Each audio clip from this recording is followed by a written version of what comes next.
In Boston in 1831, claiming that which is not just is not law, William Lloyd Garrison began publishing a militant anti-slavery newspaper, The Liberator. He called for complete and immediate abolition. I am in earnest. I will not equivocate. I will not excuse. I will not retreat a single inch, and I will be heard.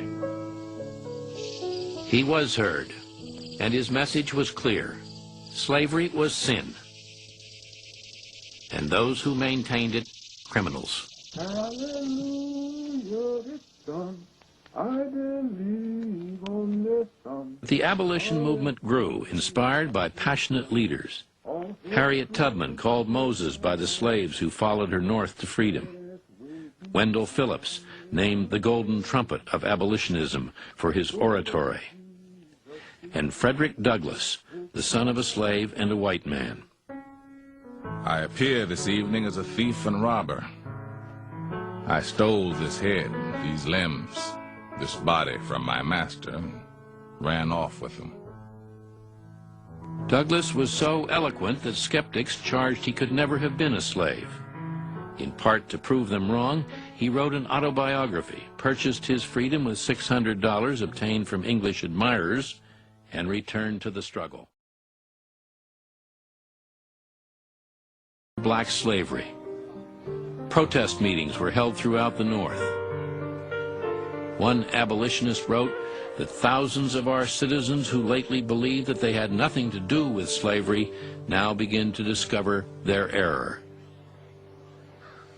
In Hudson, Ohio, a clergyman told a church gathering, "The question now before us is no longer, can slaves be made free, but are we free, or are we slaves under mob law?" In the back of the church, a strange, gaunt man rose to his feet and raised his right hand. Here before God, in the presence of these witnesses, I consecrate my life to the destruction of slavery. John Brown. Brown was an inept businessman who had failed 20 times in 6 states and defaulted on his debts. Yet he believed himself God's agent on earth.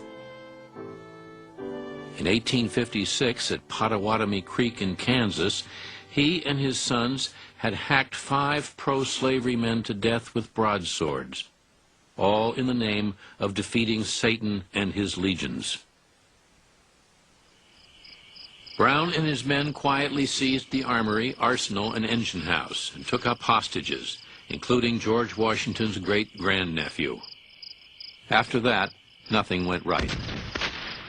The first person killed was the town baggage master, a free black. The slaves did not rise up. Angry townspeople did. The first of Brown's followers to fall was Dangerfield Newby, a former slave. Someone in the crowd cut off his ears as souvenirs.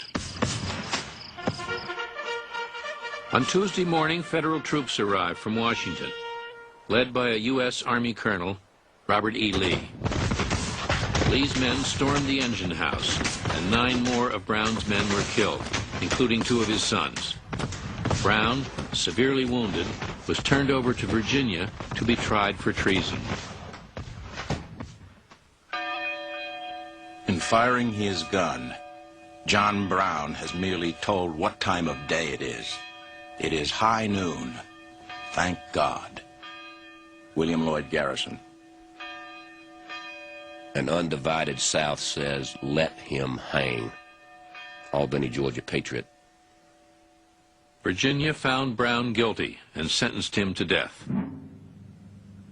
Among the troops at the scene of his hanging were cadets from the Virginia Military Institute, led by an eccentric professor, Thomas J. Jackson.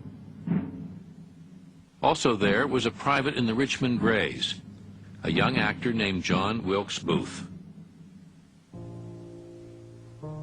December 2nd, 1859.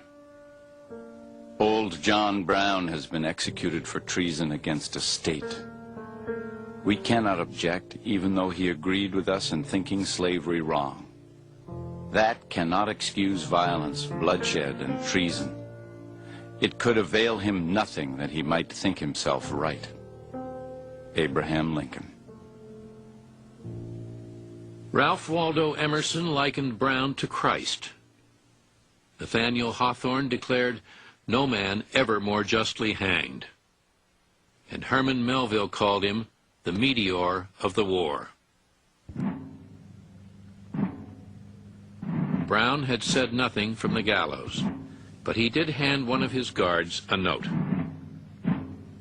I, John Brown, am now quite certain that the crimes of this guilty land will never be purged away but with blood.